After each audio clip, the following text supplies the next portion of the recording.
Yes, I decided to wear a top hat for this because it felt appropriate. I just wish it were taller. Lincoln is a 2012 historical political film that's directed by Steven Spielberg, who is, in my opinion, one of the top 5 greatest directors to ever live. He may even be my favorite. I really don't know. I'm bad at choosing these things. Okay, I feel silly with this.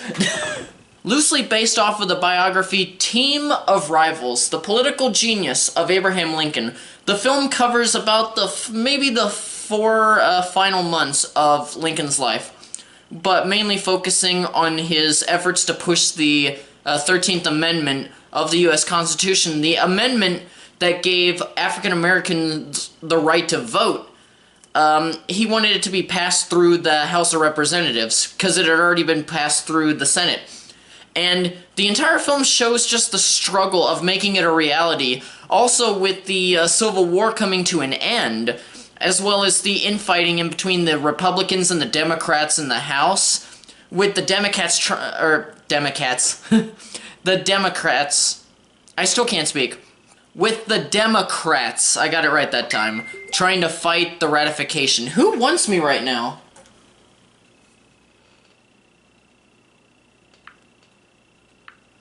My fiance is out right now. She sent me a video of a corgi running in slow motion. This warms my heart. I just rewatched this movie after about 5 years. The last time I saw this movie was on opening day, and I really wanted to make a video about it because this was the first film that I had ever seen Daniel Day-Lewis in, and I had not heard of his name until the end of the credits. When I saw it the opening night when I was still living in Georgia. And yes, I am actually a Georgia native, despite my lack of accent, but that's a story for another time. I was not expecting to love the performance as much as I did. Daniel Day-Lewis, his performance was exactly how I always envisioned Lincoln to be. Simply put, he was President Abraham Lincoln. That following year was the first time that I watched the Academy Awards, and it was all just to see if this man that I had discovered for myself would get the Best Actor Oscar. And Jesus Christ, he did. He won, and ever since then I've been trying to watch every single Daniel Day-Lewis performance. I still haven't yet. I know, go ahead, shun me. Getting back on topic, though, we have a great supporting cast in this film. We have Sally Field as Mary Todd Lincoln. We have Joseph Gordon-Levitt as Robert Todd Lincoln, I believe. Yeah, and then we have James Spader as, I don't remember the character's name because I only said it once, and Tim Blake Nelson, just to name a few, and there are way too many names to name. The most impressive performance, oh yeah, and by the way, I'm gonna stop moving my arm so much, or at least I'm gonna try to, because I just donated blood, and this is starting to hurt, so I'm gonna start doing like this feels weird. But the most impressive performance in the entire movie, other than Day-Lewis's, was given by Tommy Lee Jones as he played Congressman Thaddeus Stevens. I truly believe that this was Tommy Lee Jones's best performance of his career in this movie. I couldn't wait for his character to pop back up, because I just found him so funny and so entertaining. His character is especially compelling because of the arc that he goes through. God damn it. And when you see how his arc finishes, it's very satisfying. It's a very satisfying story point. Also, I'm gonna put this back on. Now I feel silly without it. It doesn't feel festive enough for this. Honestly, I do feel better doing a review about a movie about Lincoln in a top hat. Also, before I move on, I have to mention that after a recent rewatch, I noticed a few people that I recognized, and a lot of them were actually people who have become more well-known these days. We had actors like David Oyelowo, or I don't think I even pronounced his name. I'm sorry. I am so sorry that I butchered your name. Holy shit. Dane DeHaan, which was surprising. I was actually impressed by that. And he's only in the movie for like less than a minute, but his part, he did good. And Adam Driver. Kylo fucking Ren was in this movie. It was so weird seeing him, cause like I didn't know him before I didn't know him before Force Awakens. I didn't know him from Girls or whatever that show is called on HBO. So seeing him was kind of weird. Recognizing those actors actually helped increase the entertainment value for me. Simply put, this is a talking movie. Yeah, that's the best way I can sum it up. I mean, it's like films like Glengarry Glen Ross and Hateful Eight, where there's just a lot of scenes that focus on dialogue between characters, character development, and really, if you're going into this movie hoping that you see a Civil War battle, there's one scene, and it's for like 2 minutes. Spielberg had never done anything like this before, so it was interesting to see what he could do. Whenever a film has tons of dialogue, you have to make that dialogue compelling, and Lincoln was great in that aspect. I can't speak. Lincoln was great in that aspect. There's also a really good amount of humor in this film, and it's done just right to the overall tone, and I was actually surprised at how much I laughed. And this is a plot that focuses a lot on politics, which I know certain people aren't fans of. I mean, I'm not even really, unless it's done right. But it's balanced in a way that you can actually get through it and basically understand what's going on and even enjoy the political parts. For instance, my fiance Mallory, she doesn't like political plots herself. I love House of Cards. I really love House of Cards, except for the most recent season, which I think was season 5 or 6? Anyway, I love House of Cards. I tried to get her to watch. She barely got through the first episode because she just didn't find it interesting. She hates listening to politics because she, like most people, just doesn't understand most of the gargantuan vocabulary that politicians have, or just how, I'm trying to remember how exactly she put it. It was something along the lines of how they can't be simplified and factual for everybody to understand. But with Lincoln, she felt that the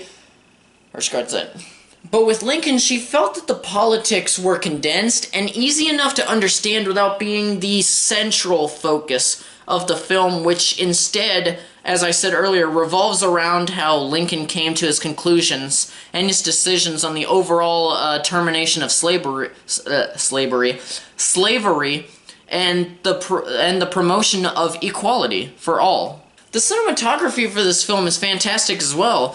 Though Spielberg does have scenes where he'll transition from one person's face to the next, like a normal film would, he does make it interesting at times by making the camera pan over many actors while they listen to the president give a speech or tell a story. You know, giving these, just these wide angle, long shots, and I love long shots whenever they're in films. Like, my favorite one is the little tricycle scene in The Shining. I love ones that are just long in one take. The great John Williams composed the score for Lincoln, and for those of you who've been watching my channel for a while, you know that I worship at the altar of John Williams. The orchestrational style in this film is more dense, more focused than his previous stuff, and even the melodic lines are longer and more complex. And his harmonic palette is ridiculously advanced, especially when you compare it to his previous works, as I said. The music is just simply breathtaking, beautifully orchestrated, and just as dense as ever, and yet the clarity of the line, as of late, never ceases to astound my ears, at least. At times I feel, I did feel Williams channeling his inner Mozart or Ravel, and what I mean by that is that there's a richness and complexity to the music, yet every line is just so crystalline, and seems that it inevitably had to sound like this. This is another great Williams score, but one that I don't think gets talked about enough. Now, despite all the praise that I've given this movie, and I'm gonna take this back off because it's making my head itch. I can't wear it for too long when I have short hair. Despite all the praise that I just gave it, I do have a couple of issues. And they all stem from one source: First off, and by the way, this is the one thing, this person that I'm about to talk about. There's a child actor in this. I believe his name was Gulliver McGrath. Yeah. He plays the youngest child. He plays the youngest Lincoln child, Tad. And I didn't believe his performance at all. There's even a part in the movie where it's a bit close to the end, but he has to give his all in his performance just to show how he feels. And I just didn't fucking feel it. Okay, now, I'm probably an asshole for critiquing a kid, but I do it because I've seen actors younger than he was give even better performances. So, honestly, I know I've done this a lot. I always bash on child actors if they're mediocre or bad, but that's only because I'm holding them to the same standards as adults. There's also one thing in the plot that anybody even remotely interested in Lincoln will be, they'll be looking for a specific type of scene. You won't get it. Sorry, it's just, when you watch the movie, you'll be expecting it, and then you won't see it. You'll know what I'm talking about when you see it. In the end, Lincoln is a really, really good film, and a favorite of mine, and because of that, and everything that I listed before, I'm giving it 4 out of 5 reels. Seriously, if you enjoy history, I recommend this for you. If you do enjoy politics, you know, political plots in stories, movies, TV, whatever, I recommend this to you. If you want an actual Civil War film, not Civil War era, but like you want to see battles, this may not be the movie for you. And then for everybody else who just is a casual moviegoer, I don't know, try it. You may actually enjoy it. As always, thank you for watching and just listening to me ramble.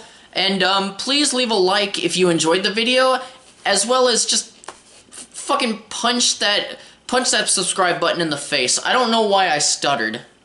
Thanks once again, and farewell. Until the next video. Bye.